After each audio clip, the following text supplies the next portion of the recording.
We drove into Qaryatayn past Syrian government armour. The military had retaken the town from the Islamic State just the previous day. In the debris of the St. Elian monastery, which IS had destroyed, we found remnants of their 8-month rule. There's all sorts of things lying around in the rubble. Amongst the mess, we found a notebook which we brought back for analysis. So do you think that this notebook would have been written, what, by a brigade commander? Yes, presumably, but taken in rough-hand note form. We showed a leading expert on Islamic State documents. What I would say is, from the sheer amount of detail that involves the lives of fighters, you can see this is the primary focus of where, for example, Islamic State expenditure goes towards. It's maintaining the lives of these fighters, whether in terms of basic salary payments, dependencies of relatives. The 16 Syrian and foreign fighters recorded in the notebook got $50 per month basic pay, $50 more for each adult dependent, and $35 for a child. Abu Omar Qasir, disabled older brother, 3 children, 1 wife. Abu Khalid al-Halabi, father, mother, 2 young sisters. These may be the very men mentioned in the notebook. An IS propaganda video from Qaryatayn shows their campaign against Christianity.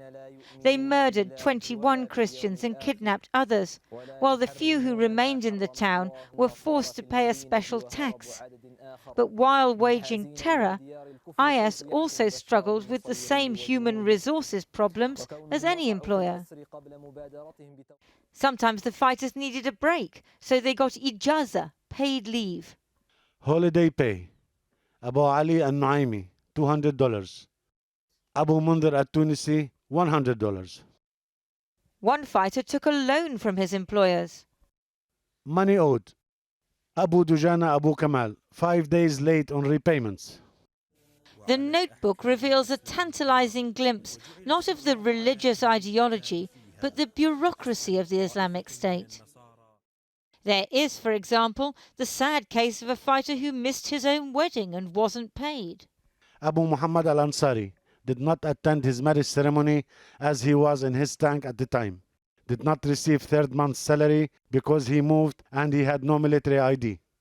Is it actually a state, or is it just like a mafia organization extorting and leeching off the local population? I think the answer is somewhere in between. From the documents that you see, you certainly get this sense of a very efficient note-taking and recording details, and it's all very meticulous, which you would need if you're administering a large amount of territory. On the other hand, in more recent months, the Islamic State is starting to experience some internal challenges. IS has been flush with cash to pay fighters and run their regime. But recently they've reduced salaries as US airstrikes have targeted their banks and oil wells. The jihadis still control significant territory, but they're under pressure. The notebook left in the ruin of a Christian shrine IS bulldozed in Qaryatayn shows one unit commander struggling to keep on top of admin and the banality of evil.